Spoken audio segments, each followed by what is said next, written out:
Hello traders, welcome to the Wednesday forecast. So we're getting some really nice moves on almost all of the pairs, starting with the euro and US dollar. So we're gonna take a look at the prior price action.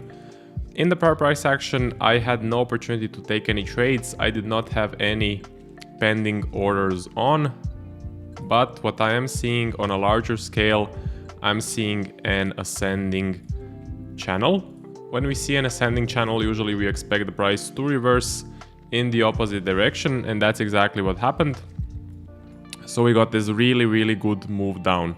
At this point, I'm looking to get in on a sell, either on a flag or on a nice break and daily test. This is definitely on my radar, so let's wait a bit more. It's Wednesday, so we know Wednesdays are usually Wednesday, Thursday, Friday is usually when the market gives us some nice moves and some nice trends. Let's see if this trend will continue. Hopefully it will. EJ, so Euro Japanese Yen. For this one, let me just remove these lines, which we don't need. For this one, same story as EU, so no pending orders, no trades, but we did get sort of an ascending structure here.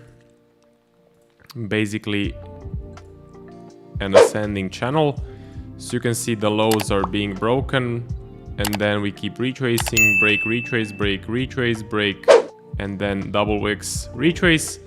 So really good sign that price was gonna reverse down, and this is exactly what happened. This looks like a really strong move, so consecutive large red candles, that's a good indication that the trends are back. So again, no expectations, we are still following the plan, but it is a good sign. The markets have been range bound for a while now. I mean, we haven't been getting some really nice trade opportunities for a while now, so I'm looking for a flag or a break and a retest. Let's not get ahead of ourselves. This can always just continue ranging around. But again, this is a clear change in market structure than what we had in the prior, let's say month and a half or even 2 months, where we had just this corrective range bound channel to channel price action. So this is a good sign.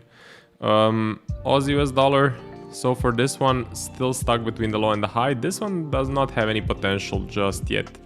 Basically, this one is still range bound, and also it was range bound for a really long time. Here, range, then expanding range, so just breaking the lows, retracing, breaking the highs, retracing, huge wick up, large wick down, and then we get the range here, which is to be expected when you see this sort of price action.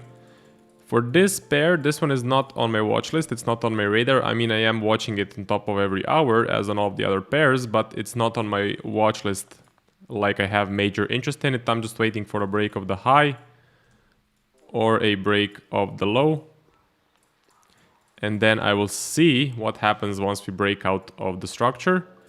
What we need to be aware of, we need to be careful about the liquidity areas below and above, because in a larger range, usually these areas are areas of interest. Price can just push with one candle and very easily retrace back into the range.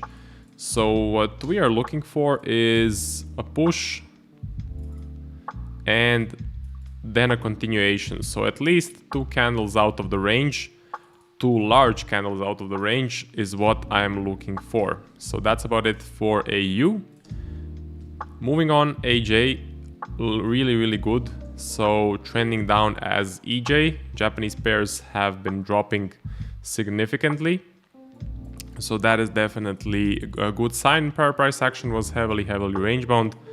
Basically sort of a descending channel, then went into an ascending channel, and then we dropped. So that's a good sign. And also one more thing on Aussie US dollar, usually these gaps are filled. So most of the time we have a gap here, and usually the gaps are filled. I think most gaps that ever happened in the market have gotten filled at some point. So because of this gap, I am kind of expecting for the price to drop and to fill it, because that's what usually happens. Again, something to backtest. Usually all of the gaps eventually get filled. They can get filled tomorrow, they can get filled in 2 months, or they can get filled in a year, but eventually it happens. And most times it happens very very fast after the gap forms, so like a couple of days after the gap forms. That's why I'm expecting the pair to move down. Same as here, I think there was a... Okay, so for this one I cannot spot the gap, but maybe I'll take some other example. So yeah, prior price action was very, very corrective, very, very range bound. But again, what we can spot is ascending structure here. So definitely I was expecting a reversal down, which we're now getting, and this is very, very interesting to me. So I am looking for a flag or a break and a retest where we get in on the retest of the most recent low. So let's see what will happen. The pound, okay, this is an example. Here there was a gap. It was filled by this much, as you can see here, but now we're dropping even more. So another good sign.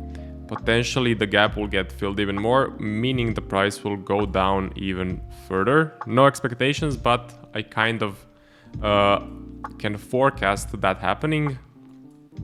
For this move down, I like the move down. So here was the most recent low where it broke, retraced. Then it broke here with momentum. So two large consecutive red candles, always a good sign. But then it ended with this news candle. How do I know it's a news candle? Huge wick down, huge wick up. That's not good.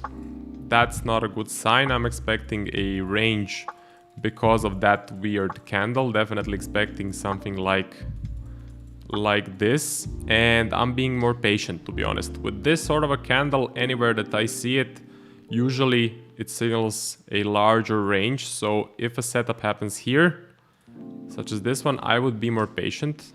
Also, I'm not taking a flag here if it forms. Basically, if we get a flag here, I'm not taking it. What I want to see price continue down with strong momentum, and then I'll get in on some sort of a setup.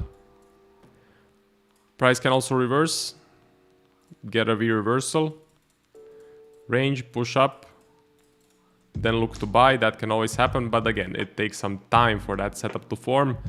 I'm forecasting only the most recent price action. So moving on, NJ.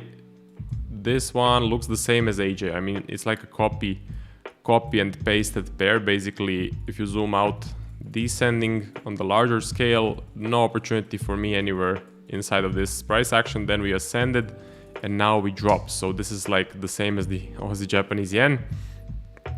And yeah, here we had some really messy price action, really volatile, really messy price action, and then pushed up.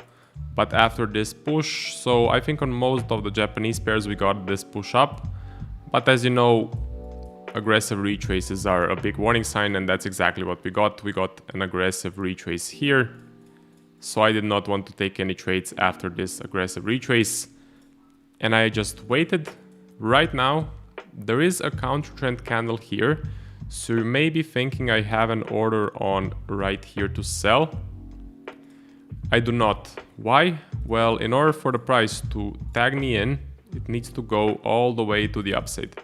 So it needs to print a really, really big blue candle.